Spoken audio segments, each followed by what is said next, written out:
बिस्मिल्लाहिर्रहमानिर्रहीम। अस्सलाम वालेकुम दोस्तों, आप देख रहे हैं हमारा यूट्यूब चैनल पाक बाइक हेल्प। दोस्तों, आज की अपनी इस वीडियो के अंदर हम आप लोगों को 125 सीसी मोटरसाइकिल OH V हमारे पास इंजन मौजूद है, इसकी असेंबलिंग हम आपको बताएंगे, इसके इंजन को तमाम को फ़िट करने का हम तरीका बताएंगे। ये हमारे पास हमने तमाम इसके पुर्ज़ाजात को पहले डिसअसेंबल किया, खोला था, हमने इनको तमाम पुर्ज़ाजात को वॉश कर लिया है। ये तमाम हमारे पास पुर्ज़ाजात मौजूद हैं, आप वीडियो के अंदर देख रहे होंगे। तो इन पार्ट्स को हम लोग अपनी एक तरतीब के साथ जो है असेंबल करेंगे। आप हमारी वीडियो को एंड तक देखिएगा। तो इसमें जो चीज़ आपके लिए ख़ास होगी वो ये होगी कि ज़्यादातर लोगों को मसला आता है इसके गियर्स जो हैं, इसकी गियर शाफ्टों के ऊपर गियर वगैरह फ़िट करने का या गरारियाँ फ़िट करने का प्रॉब्लम आता है। तो इंशाल्लाह हम आपको इसकी इसी वीडियो के अंदर इसके मुकम्मल गियर बॉक्स को असेंबल करने का, फ़िट करने का तरीका बताएंगे। आप हमारी वीडियो को एंड तक देखिएगा। जी तो दोस्तों, इंजन को फ़िट करने के लिए हम लोग जो है सबसे पहले इसके किक स्पिंडल को मुकम्मल करेंगे। इसके अंदर ये किक रिटर्निंग स्प्रिंग लगाएंगे। ये इसके अंदर ये स्पेसर है। स्पेसर को लगाने के बाद आप इसको थोड़ा सा इस तरह घुमा दें। घुमा के इसके ऊपर ये एक प्लेन वाशल आएगी, एक इसकी बैक साइड पे वाशल आएगी और ये किक स्पिंडल मुकम्मल हो गया। किक स्पिंडल को जो इसका हुक है स्प्रिंग का, इस हुक को आप देखिएगा कि इस क्रिंग केस के अंदर जो है आपने लगाना है। तो ये हुक जो है ये क्रिंग केस के दूसरी साइड से आपने चेक कर लेना है। ये देखें यहाँ पे ये निकल चुका है, तो इस तरह से इसको बाहर आना चाहिए और फिर आप इसके इस हिस्से को थोड़ा सा ऊपर उठाना है। ऊपर उठाकर इसको घुमाते जाएँ और इसको इन खांचों के अंदर क्रिंग केस के अंदर बिठा दें। बिठाने के बाद ये वाला हिस्सा आप देखें कि इसका यहाँ पे बैठा हुआ है, ये वाला हिस्सा यहाँ पे बैठा हुआ। तो इसको चेक करने के बाद फिर आप इसकी गियर को घुमा के चेक कर लें कि क्या वो फ्री घूम रहा है। तो ये हमारे पास इसका गियर बॉक्स है जी। गियर बॉक्स को हमने सारे को खोला था, इसकी तमाम गियर्स को हमने इसकी वीडियो बनाई है, लेकिन अब हम लोग इसी वीडियो के अंदर तमाम गरारियों को फिट करने का तरीका बताते तो ये वीडियो बहुत लंबी हो जानी थी। तो हमने इसके गियर बॉक्स की अलग से वीडियो बनाई है। अगर आप इसके गियर बॉक्स की तमाम गरारियों की फ़िटिंग देखना चाह रहे हैं तो इसी वीडियो के डिस्क्रिप्शन में आपको इसका लिंक मिल जाएगा। तो आप हमारी इस वीडियो के अंदर आप इसके डिस्क्रिप्शन में लिंक ले लें, वहाँ से गियर बॉक्स की तमाम गियर्स की शाफ्टें हम फिट करके गियर्स को फिट करके हमने दिखाया। तो ये देखें जी, तो दोनों शाफ्टों को बिठाने के बाद आप देखें कि क्या ये दोनों गियर्स के दंदाने बराबर हैं। ये देखें यहाँ पे ऐसे चेक कर लें, अगर कोई गियर का दंदाना ऊपर नीचे है तो ये इसका मतलब है आपके गियर की फिटिंग ठीक नहीं है। तो ये देखें, ये इसके फोर्क हैं जिसको चिमटे कहते हैं शायद। तो ये गियर चेंजर फोर्क हैं। तो ये वाला आप देखें कि ये गियर चेंजर फोर्क इस तरह से उल्टा करके यहाँ पर इस गियर के अंदर लगेगा, ये बड़े वाला है, और ये छोटे वाला फोर्क जो है ये इसको इस तरह से लगाएंगे जिस तरह आप लोग वीडियो के अंदर देख रहे हैं। फिट करने के बाद आप देखें कि इसकी ये जो पिन्ने हैं, ये पिन्ने बराबर एक लाइन में आनी चाहिए। अगर ये लाइन में है तो इसका मतलब है कि आपके गियर चेंजिंग फोर्क से ही फिट हैं। तो ये इसका गियर चेंजिंग ड्रम है, गियर चेंजर इसको बोल देते हैं। तो इसको फिट करेंगे। फिट करने के बाद हमने ये जो फोर्क हैं, इनकी जो पिन्ने हैं, इनके ग्रूव्स जरियों में लगानी है चेंजर के, इस तरह उठा के जिस तरह आप लोग वीडियो के अंदर देख रहे हैं। तो इस गियर को थोड़ा सा ऊपर उठाएं, उठाने के बाद फोर्क को ऐसे घुमा के इसकी पिन को गियर चेंजर ड्रम के अंदर लगा दें। तो अब इसकी हम लोग ये पिन लगाएंगे। तो पिन लगाते हुए थोड़ा सा फोर्क को हल्का फुल्का हिलाना पड़ता है, जैसे आप वीडियो के अंदर देख रहे हैं। तो हिलाने के बाद हमने ये पिन लगा दी। अब हमने इसकी शाफ्टों को घुमा के चेक कर लेना है कि क्या ये रवा घूम रही है, चेंजर सही वर्क काम कर रहा है। तो यहाँ पर अगर कोई मसला हो तो आपको यहीं पे पता चल जाना चाहिए कि ये फिटिंग ठीक है या गलत है। तो ये आप देख सकते हैं, ये शाफ्टें बिल्कुल रवा घूम रही हैं, इनमें घूमने में कोई प्रॉब्लम नहीं है, कोई मसला नहीं है। तो ये हमारा गियर बॉक्स जो है ये क्रिंग केस के अंदर फिट हो चुका है। अब हम लोग इसकी डावलें लगाएंगे। ये डावलें लगाने के बाद क्रिंग केस के अंदर क्रिंग को फिट करते हुए आपने कभी चोट का इस्तेमाल नहीं करना। ये देखिए, इसको इस तरह से हिलाना, इस तरह हिलाएंगे। ये हल्की सी छोटी सी हाथ की चोट से आप बिठाएंगे तो ये क्रिंग शाफ्ट ईजीली बैठ जाएगी। तो जब बैठ जाए तो आप लोग कनेक्टिंग राड के सेंटर में एक लाइन होती है, उसको चेक कर लें कि ये क्रिंग केस के कॉर्नर पे आ रही है। तो इस तरह आप देखेंगे, ये यहाँ से देखें तो देखेंगे तो वो लाइन जो है वो क्रिंग केस के बिल्कुल किनारे पे आ रही है। अगर वो लाइन क्रिंग केस से ऊपर नीचे है तो इसका मतलब है कि आपकी क्रिंग शाफ्ट सही फिट नहीं हुई। तो आप लोग उसकी क्रिंग को दोबारा चेक करें। ये हमने जैन लगाया है और इसको आयलिंग की है, तो आयलिंग लाजमी करें। ये इसका क्रिंग केस के अंदर वाले बैरंग को घुमा के चेक कर लें कि कोई जैम तो नहीं है, कोई फॉल्ट तो नहीं है। अब हम लोग इसका लेफ़्ट साइड वाला यानी उल्टे हाथ वाला क्रिंग केस लगाएंगे। तो क्रिंग केस को कभी भी आप फिट करते हुए चोट का इस्तेमाल ना करें। ये देखें, हाथों की चोट से ही बैठ जाते हैं। ये थोड़ी सी टेक्निक होती है बिठाने की, तो इनके ऊपर आप लोग हैमर का इस्तेमाल कभी भी ना करें। तो जब ये बैठ जाए तो इसके बोल्ट्स को आप लोग जब लगा लें तो बोल्ट्स को टाइट करते हुए आप लोगों ने खास ख्याल रखना है कि इनको क्रॉस वाइज टाइट करना है। आपने आपने देखा होगा कि मैंने जो जैन किट लगाई है, ये जैन लगाया, उसके ऊपर सिलिकॉन समाद का इस्तेमाल नहीं किया। तो समाद सिलिकॉन की ज़रूरत नहीं होती, क्योंकि अगर आप लोगों ने बोल्ट्स को क्रॉस वाइज और सही प्रॉपर तरीके से टाइट करेंगे तो ये कभी भी लीकेज नहीं होगी। तो समाद सिलिकॉन की ज़रूरत नहीं होती। ये देखें जी, इसका वेट थ्रस्टर होता है। ये वेट थ्रस्टर के ऊपर ओ रिंग लगना होता है। ये इसके ऊपर ओ रिंग हम लोगों ने लगा दिया है, और इसका ओ रिंग लगाने के बाद इस तरह इसको घुमा के इसको ज़रा बैलेंस कर रहे हैं। इसके अंदर कोई बल वगैरह तो वो निकल जाए। तो ये इसका जो कट होता है, ये इस तरफ करेंगे।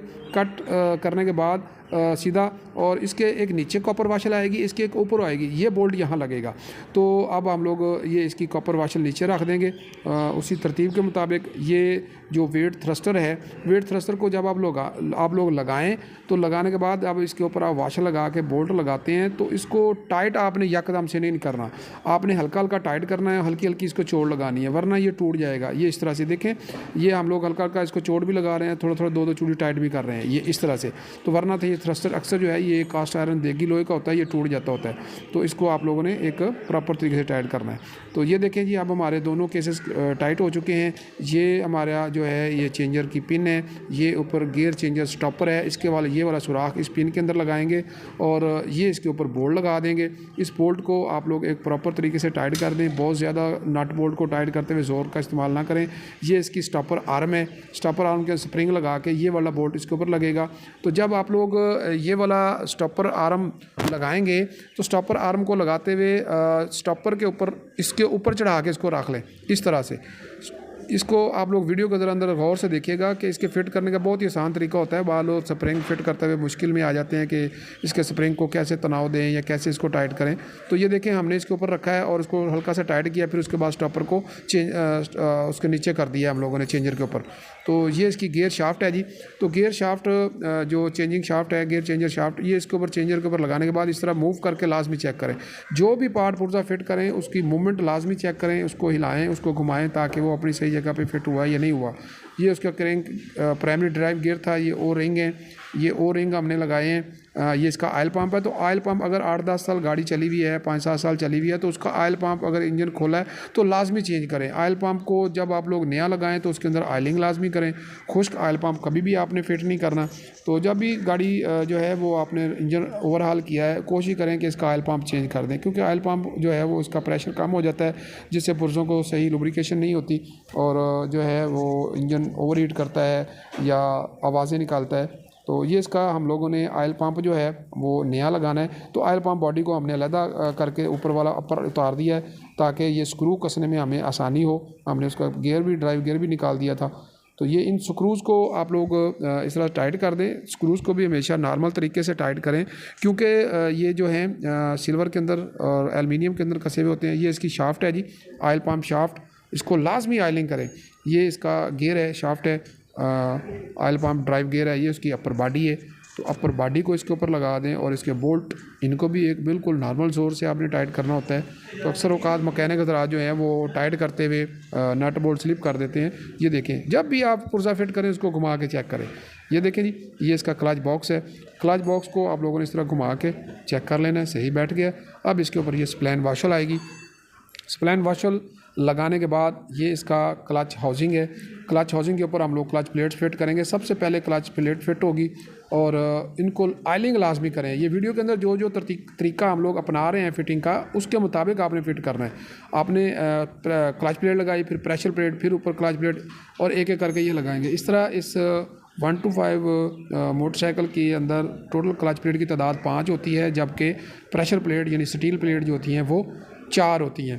तो एक पहले क्लच प्लेट, फिर स्टील प्लेट, फिर क्लच प्लेट, फिर स्टील प्लेट, इस तरह से ये इसको हम लोग मुकम्मल कर लेंगे। ये इसका क्लच इनर इसके अंदर लगा देंगे और ये देखें, इसको आप लोगों ने इस तरह पकड़ लेना है। इस तरह हाथ लाजमी साफ़ करें, अगर आल के अंदर डिप हो गए हैं तो ये इसको इस तरह हिलाएं। इस तरह हिलाते हिलाते आप लोग देखेंगे कि ये बैठ गए। एक प्लेट जो है वो एक अलहदा खांचे में बैठेगी, जो छोटा खांचा। ये देखें, ये हमने 4 प्लेटें यहाँ फिट की हैं और एक यहाँ पे हमने उसका सिरा जो है वो यहाँ रखा है। ये देखें, एक, बाकी 4 नीचे हैं और 5वीं जो है वो इधर लगाई है।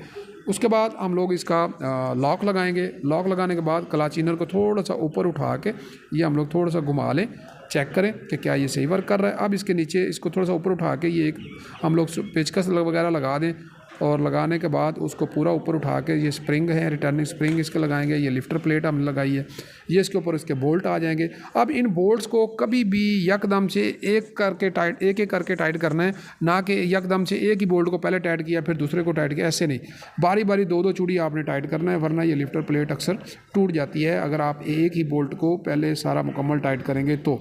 ये देखें, ये हमने देखें दो दो चूड़ी करके, एक एक चूड़ी करके थोड़ा थोड़ा करके टाइट किया है। तो ये अब हम लोग इसमें से ये पेचकस वगैरह निकाल देंगे। अब हम फिर इसको घुमा के चेक करेंगे। अब फिर हम इसकी आयलिंग करेंगे। क्रिंक शाफ्ट के अंदर हम लोग वेट के अंदर आयल डालेंगे। तो ये आयल डालने के बाद फिर इसके ऊपर हम लोगों ने आयल रोटर होता है, ये आयल रोटर लगाएंगे। ये जो आयल रोटर होता है ये बेसिकली आयल को साफ़ करने के लिए होता है। ये इसके ऊपर वाशल आएगी, इसके ऊपर आउटसाइड लिखा होता है, आउटसाइड आपने ऊपर रखनी है। ये टेपर है इसका नट, ये फ्लैट है, ये टेपर साइड नीचे रखनी होती है और फ्लैट हिस्सा जो है वो ऊपर रखना होता है। तो अब हम लोग इस नट को टाइट कर देंगे इस वीडियो के मुताबिक। ठीक है आप लोग, अब इसके हम लोग जो है नट को टाइट करेंगे सॉकेट की मदद से। ये आप देख सकते हैं, लेकिन टाइट करते हुए इसको भी एक नॉर्मल ज़ोर से टाइट करें, बहुत ज़्यादा बेतहाशा ज़ोर ना लगाएं। अब इसके अंदर फिर आप आयलिंग कर दें, इसको आयल से फिल कर दें। ये इसका आयल रोटर प्लेट है, ये उसके ऊपर लगा दें और ये इसके स्क्रू हैं। तो इन स्क्रूज़ को भी एक नॉर्मल ज़ोर के साथ टाइट करें और इनको टाइट भी करना है तो आपने थोड़ा थोड़ा करके टाइट करना है, एक एक दो दो चूड़ी करके, एकदम से एक दफ़ा टाइट नहीं करना। ये अगर एक दफ़ा टाइट करेंगे तो ये प्लेट अनबैलेंस हो जाएगी और यहाँ से लीकेज होगी और वेट को आयल नहीं जाएगा। तो यहाँ पे इसको लाजमी आप बैलेंस टाइट करें। ये इसका क्लच बैरिंग है, इसमें से आयल की जो सीलें थी वो हमने निकाल दी हैं, बैरिंग सीलें, ताकि आयल की लुब्रिकेशन सही हो। अब हमने ये इसका क्लच लिफ्टर लगाया है और ये इसके क्रेंक केस की जो है डावले हैं, ये इसका जैन गैस्केट इसका सही नाम होता है, टेक्निकल जैन लगाएंगे। फिर हम इसके ऊपर आयलिंग कर देंगे। तो अब हमने इसका क्लच कवर जो है या साइड कवर हम इसका लगाएंगे। इसको वैसे टापा कह देते हैं लेकिन सही इसका नाम क्लच कवर या साइड कवर होता है। तो ये इसके ऊपर लगाने के बाद इसको भी आप लोग चोट का इस्तेमाल कभी ना करें, ये हल्की फुल्की हाथ के दबाव से चोट से ये बैठ जाता है। तो अब हम उसके बोल्ट्स लगाएंगे। तो बोल्ट्स को जब भी आप लगाएं तो इन बोल्ट्स को टाइट करते हुए आप लोग बिल्कुल भी जो है वो एहतियात करें, थोड़ा थोड़ा करके टाइट करें और आमने सामने वाले बोल्ट टाइट करें इस तरह से। ठीक है, ये देखें इस तरह, कभी उस साइड वाला फिर दूसरी साइड वाला, इस तरह जो है आप लोग इसको टाइट करेंगे तो ये केसेस या इसके जैन वगैरह कभी भी लीक नहीं होंगे। जो समझ सिलिकॉन लगाते हैं वो इसी वजह से लगाते हैं, वो एक ही दफ़ा एक बोल्ट टाइट करते हैं, दूसरी दफ़ा दूसरा टाइट कर देते हैं और साथ वाला कर देते हैं, तो फिर उसकी वजह से लीकेज होती है। तो आपने देखा होगा कि हमने कोई समाज सिलिकॉन का इस्तेमाल नहीं किया, तो हमने वैसे ही हमने इनके जैन वगैरह इसके गैस किटें वगैरह हमने लगाई हैं।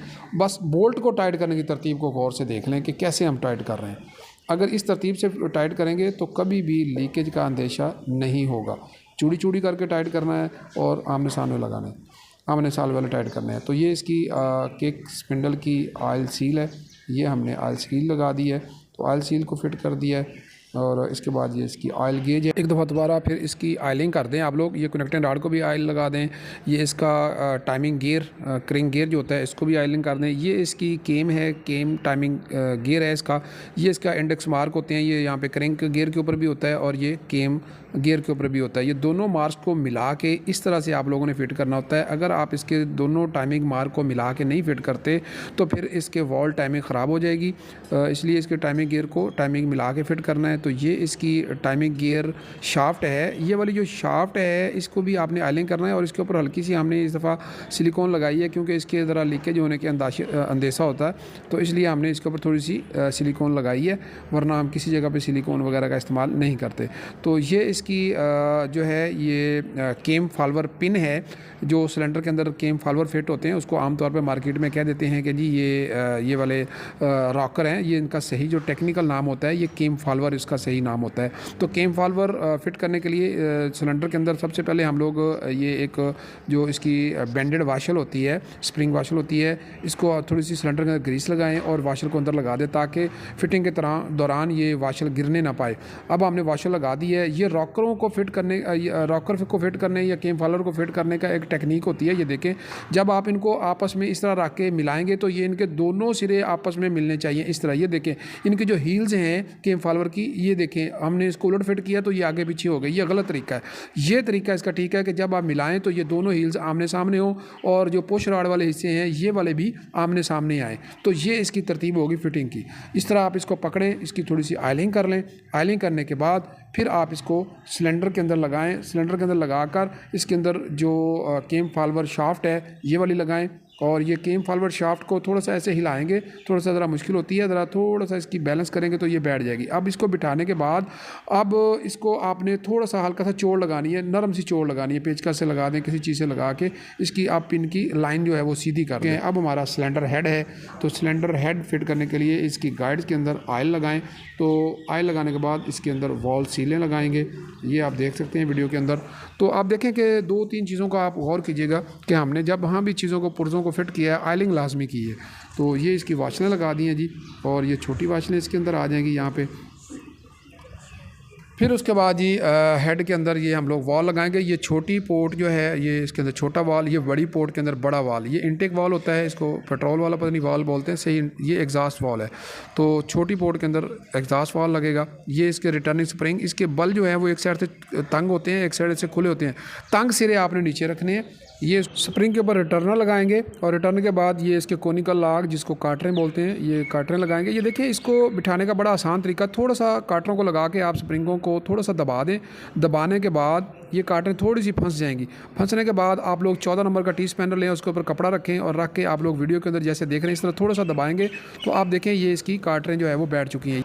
अगर किसी के पास वॉल लिफ्टर नहीं है तो वो इस तरीके से भी इसकी काटरें बिठा सकता है। तो इसी तरह दूसरी साइड के वॉल को भी हम लोग इसी तरह फिट करेंगे। तो वॉल स्प्रिंग हमेशा उसके जो तंग सिरे होते हैं वो नीचे रखेंगे। ये देखें जी, इस तरह से आप लोग काटरें बिठा के थोड़ा सा इनको फंसा लें हल्का सा। अब हम क्या करेंगे, ये देखें, आप लोग 14 नंबर का टी स्पैनर लें, कपड़ा रखें इस तरह से, ये हल्का सा ऐसे दबाएं। ये देखें, ये अब इसकी काटरें जो है वो बिल्कुल बैठ चुकी हैं। अब ये आपके सामने। तो ये काटरें बिठाने का अगर आपके पास लिफ्टर नहीं है तो ये तरीका है। ये हमारे पास अब इसका पिस्टन है। पिस्टन को सबसे पहले हम लोग इसके अंदर लॉक लगाएंगे। पिस्टन पिन लॉक है ये इसका। तो इस लॉक को लगा के आप इसकी झरी के अंदर, इस ग्रूव के अंदर बिठा दें। इस तरह से इसको सीधा कर दें। लॉक लगाने के बाद पिस्टन के ऊपर रिंग लगाएंगे जी। तो ये देखें जी, ये इसके रिंग हैं। ये वाला जो है इसके कंप्रेशन रिंग हैं, ये वाले इसके ऑयल रिंग हैं, और ये इसका एक्सपेंडेड रिंग जिसको ऑयल जाली कहते हैं। तो सबसे पहले फिटिंग की तरतीब यही होती है कि इसके ऊपर एक्सपेंडेड रिंग यानी ऑयल जाली लगाते हैं। ऑयल जाली लगा के फिर उसके ऊपर ऑयल रिंग फिट करेंगे सबसे नीचे वाला। तो ऑयल रिंग लगाने के लिए जो है आप लोग सबसे नीचे लगाएंगे। ये इस बात का ख्याल रखिएगा क्योंकि रिंगों की फिटिंग की जो तरतीब होती है वो नीचे से शुरू की जाती है।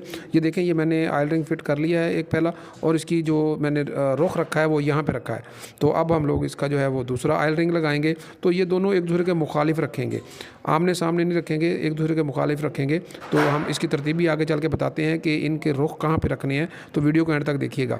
तो अब जो है ये इसके कंप्रेशन रिंग है। इनमें से एक सफ़ेद रंग का है और एक ब्लैक है, और ब्लैक रिंग सेकंड रिंग बोला जाता है। इसको सेकंड कंप्रेशन रिंग कहते हैं। तो सेकंड कंप्रेशन रिंग के ऊपर जिसके ऊपर नंबरिंग दी गई हो वो साइड इसके ऊपर रखनी होती है, और उल्टा नहीं फिट करना, क्योंकि जिस साइड पे इसके ऊपर नंबर लिखा हो, कंपनी का नाम लिखा हो, वो साइड आपने ऊपर रखनी है। तो इस तरह से ये देखें जी, सेकंड रिंग जो है वो हमने फिट कर लिया। ये इसका अब हम लोग टॉप रिंग फिट करेंगे। तो टॉप रिंग देखें, इसके ऊपर भी ये ऊपर लिखा होगा, यहाँ पे ये यहाँ पे नंबर लिखा होता है। तो ये नंबर वाली साइड जो है ऊपर रखनी है इस तरह से। इसको उल्टा करके नहीं फिट करना, नंबरिंग वाली साइड ऊपर आनी चाहिए। ये देखें जी, ये जो टॉप रिंग होता है, कंप्रेशन रिंग, फर्स्ट रिंग, ये इसके ऊपर हम लोग लगा देंगे। तो ये देखें, अब हमारे पिस्टन के ऊपर रिंग लग चुके हैं। अब हमने इसकी तरतीब सेट कर बताता हूँ। ये पहला रिंग यहाँ पे रखेंगे, दूसरा इधर रखेंगे, तीसरा इधर, और चौथा यहाँ पे रखेंगे। तो अब हमने इसकी डावलें लगानी है। यहाँ पे दोनों स्टड के ऊपर डावले लगाने के बाद हम लोग जैन लगाएंगे। जैन लगाने के बाद अब पिस्टन को हम लोग पिन के मदद से कनेक्टिंग रॉड के साथ जॉइंट करेंगे। अब पिस्टन पिन को लगाकर इस पिस्टन के अंदर हम लोग लॉक लगाएंगे। तो लॉक लगाते हुए आप लोग नीचे इसके कपड़ा लाजमी रखें। बाज़ औक़ात लॉक हाथ से गिर जाता है तो उससे जो है पिस्टन के इंजन के नीचे जा सकता है। तो हमेशा कपड़ा रख के फिर आप इसका लॉक लगाएं। तो पिस्टन को लॉक करने के बाद फिर हम आगे जो है इसका सिलेंडर फिट करेंगे तो सिलेंडर को आयलिंग लाजमी करें, कभी भी खुश्क फिट नहीं करना, खास तौर पे इसके किनारों के ऊपर आयलिंग लाजमी कर दें। सारे सिलेंडर के अंदर आयल ना लगाएं, कम से कम आप लोग इसके पिस्टन के ऊपर, रिंगों के ऊपर जिस तरह आप लोग वीडियो के अंदर देख रहे हैं इस तरह आयलिंग कर दें। खुश्क पिस्टन को कभी भी फिट नहीं करना। ये देखें, ये आप देखें ज़रा, इसको रिंग सिलेंडर बिठाने की तरतीब इस तरह से हिलाना है। ये नीचे से आप मेरी उंगलियों को देखें और फिर आप जो है इसके बिठाने का तरीका देखें। ये देखें, इसके ऊपर ना तो मैंने कोई हैमर का इस्तेमाल किया ना चोट का इस्तेमाल किया, तो ये सिर्फ हाथों के दबाव से, हाथों की हल्की फुल्की चोट से हमने इसके सिलेंडर को बिठा लिया है। तो अब ये सिलेंडर इसका बैठ गया है। इसके सिलेंडर के बोल्ट लगाएंगे, ये साइड बोल्ट होते हैं, ये बोल्ट लगाकर इनको आपने फुल टाइट नहीं करना, ये सिर्फ साथ आपने मिला देने हैं। जब आप लोग सिलेंडर हेड टाइट करेंगे फिर आपने इनको टाइट करना है, तो वरना ये जैन जो है यहाँ से सिलेंडर का लीक करना शुरू कर देता है अगर आप इसको पहले ही टाइट कर देंगे। अब हम इसका सिलेंडर हेड लगाएंगे, तो ये सिलेंडर हेड जो है जब आप लगाएं तो ये इसके बोल्ट होते हैं, इनके ऊपर दो के ऊपर वाशल होती है, दो के ऊपर वाशल नहीं होती। जो वाशल वाले बोल्ट होते हैं वो इनके ऊपर थोड़ी थोड़ी आप आयलिंग लाजमी कर लें वाशलों के नीचे, और फिर उसके बाद इनको वाशल वाले ये हमने लगाए हैं यहाँ पे परली साइड पे जो है वाशल वाले बोल्ट लगेंगे, और जो पुश राड वाली साइड है, पुश राड स्पोर्ट आती है इसके साथ, ये वाली इसके ऊपर वाशल नहीं आएगी। ये बात आप लोगों ने याद रखनी है, दो वाशलें होती हैं, दो वाशलें नहीं होती। तो अब हमने सिलेंडर हेड को हमने टाइट करना है, तो टाइट करते हुए आप लोग इस बात का ख़ास ख्याल रखिएगा कि इनको क्रॉस वाइज टाइट करें। अब हमने सिर्फ उसके बोल्ट को मिलाया था, फुल टाइट नहीं किया। अब हम लोग इसके सिलेंडर ब्लॉक का सिलेंडर वाला बोल्ट लगा देंगे। बोल्ट लगा कर ये इसको भी आपने फुल टाइट नहीं करना। आप ज़रा देखिएगा तरतीब, ये देखें, ये क्रॉस वाइज मैं टाइट कर रहा हूँ। तो ये टाइट करने के बाद अब हम लोग इसके पुश रॉड लगाएंगे, तो पुश रॉड को थोड़ा सा तिरछा रख के लगाएं। ये देखें, बाज़ औक़ात लोग पुश रॉड फिट करते हुए जो है वो नीचे गिर जाते हैं, तो ये देखें इस तरह टेढ़ा करके लगाना है, तिरछा करके लगाना है। तो तिरछा करके लगाएंगे तो इससे पुश रॉड जो है वो नीचे गिरने का चांस नहीं होते।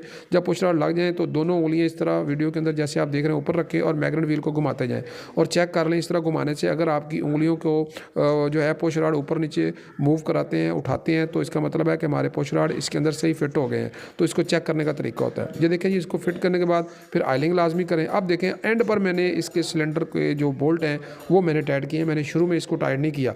तो इसी तरह अगर आप लोग हमारी बताई हुई तरतीब के मुताबिक नट बोल्ट्स को टाइट करेंगे तो लीकेज का कभी भी अंदेशा नहीं होगा। ये इसकी रॉकर आर्म असेंबली, ये वाले रॉकर होते हैं, वैसे इसको टैपर चिड़ियाँ पट्टी कहते हैं कि पता नहीं क्या कहते हैं, लेकिन इसका सही नाम जो होता है वो रॉकर आर्म असेंबली है। तो रॉकर आर्म असेंबली को फिट करते हुए इसके ऊपर 3 बोल्ट होते हैं, इनके ऊपर 3 कॉपर वाशल्स होती हैं, ये 12 नंबर के बोल्ट होते हैं। इनको भी आप लोगों ने उसी तरतीब के मुताबिक बराबर थोड़ा थोड़ा करके टाइट करना है, यकदम से किसी भी एक बोल्ट को टाइट नहीं करना, सारे बोल्टों को साथ मिलाएं। अब हम इसके टैपर एडजस्ट करेंगे। तो टैपर एडजस्ट करने के लिए जो है इशारिया 0.5 mm जो है वो इनटेक वाल, और एग्जॉस्ट वाल जो है उसकी गेज हम लोग जो रखेंगे वो इशारिया 0.8 mm रखेंगे। तो ये अब हमने इसके टैपर एडजस्ट कर लिए। अब हम इसका टॉप कवर या टैपर कवर ऊपर लगाएंगे, तो इसके भी बोल्ट हम टाइट करेंगे। तो इसको भी टाइट करते हुए फिर वही फार्मूला आपने याद रखना है कि बराबर टाइट करना है, थोड़ा थोड़ा करके, एकदम से आपने तमाम बोल्ट्स को टाइट नहीं करना। ये देखें, ये देख लें, ये इस तरह से आधी चूड़ी हमने टाइट की, फिर उसको तो इस तरतीब से आप इसको टाइट करेंगे तो कभी भी लीकेज नहीं होगी। ये अक्सर लीकेज का मसला नट बोल्ट को टाइट करने की, सही टाइट ना करने की वजह से होता है। तो काउंटर शाफ्ट के ऊपर ऑयल सील लगाएंगे, तो ऑयल सील को फिट करते हुए आप लोगों ने इंतहाई एहतियात का मुजाहरा करना है। तो इसको हल्की हल्की चोट के साथ आप लोगों ने फिट करना है, यकदम से एक ही चोट आपने नहीं लगानी। ये इस तरह आप देख रहे होंगे वीडियो के अंदर। तो उसके बाद ये हमारी गियर चेंजर शाफ्ट है, उसके ऊपर भी ऑयल सील लगाएंगे। तो ये हमने ऑयल सील जो है इंजन ओवरऑल किया, तो हमने सारी की सारी नहीं लगाई हैं। तो ये हमारी स्टेटर असेंबली का ओ रिंग है, जिसको शायद छल्ला कह देते हैं। तो ये इसकी ऑयल सील आएगी, इसको मैग्नेट सील कह देते हैं। तो वैसे ये क्रिंक शाफ्ट ऑयल सील होती है, तो इसको भी आप लोग जो है इस तरह लगाएंगे। इसके ऊपर चोट वगैरह का इस्तेमाल नहीं कीजिएगा, बिल्कुल आराम से बैठ जाती है। ये इसका स्प्रिंग है जी, ये जो केम टाइमिंग गियर की पिन होती है, इसके ऊपर ये स्प्रिंग लगेगा, फिर इसके ऊपर ये स्टेटर असेंबली या बेस प्लेट इसके ऊपर फिट होगी इस तरह से, ठीक है जी। तो अब इसके 3 बोल्ट होंगे, ये तीनों बोल्ट्स फिर आपने लगाने हैं, लेकिन टाइट करने का फार्मूला जो है वो उसी के मुताबिक रखेंगे जो हम लोग पहले से बता रहे हैं कि आपने कभी भी किसी एक बोल्ट को जो है पहले यकदम पूरा टाइट नहीं करना, थोड़ा थोड़ा करके टाइट करना है। तो ये जनाब जो है ये इसकी स्टेटर असेंबली हमने या बेस प्लेट हमने फिट कर दी है। तो आगे इसका जो है ये स्प्रिंग है, ये इसका ऑयल फ़िल्टर है और ये इसका ड्रेन नट है। तो ये हमने इस तरह लगा दिया है, लगा के इसको हमने टाइट कर देना है। तो अब अल्हम्दुलिल्लाह हमारा इंजन जो है वो तकरीबन मुकम्मल हो चुका है। तो हमारी इस तरह की इन्फॉर्मेटिव वीडियो देखने के लिए हमारे चैनल को लाइक भी करें और सब्सक्राइब भी करें। तो ये हमारा मैग्नेट व्हील होगा, इसके ऊपर भी प्लेन वाशर आएगी और इसको भी आप लोग टाइट कर दें। हमारी अगली वीडियो यामाहा 125 cc 125 4 स्ट्रोक के ऊपर हम लोग बनाएंगे, उसको इंजन के फिट करने का तरीका बताएंगे। आप हमारे चैनल को लाइक भी करें। इसका जी ब्लो पाइप जी। तो दोस्तों ये इस वक्त हमने 125 सीसी होंडा कंपनी के मोटरसाइकिल का इंजन हमने मुकम्मल असेंबल कर लिया है। तो इसके मतलब अगर आप कोई चीज़ पूछना चाहें, आपको इसके मतलब कोई सवाल हो आपका, तो आप कमेंट बॉक्स में कर सकते हैं। तो हम आपको इसका रिप्लाई भी करेंगे। और हमारी वीडियो को देखने का बहुत शुक्रिया। हमारे चैनल को लाइक भी करें और सब्सक्राइब भी करें।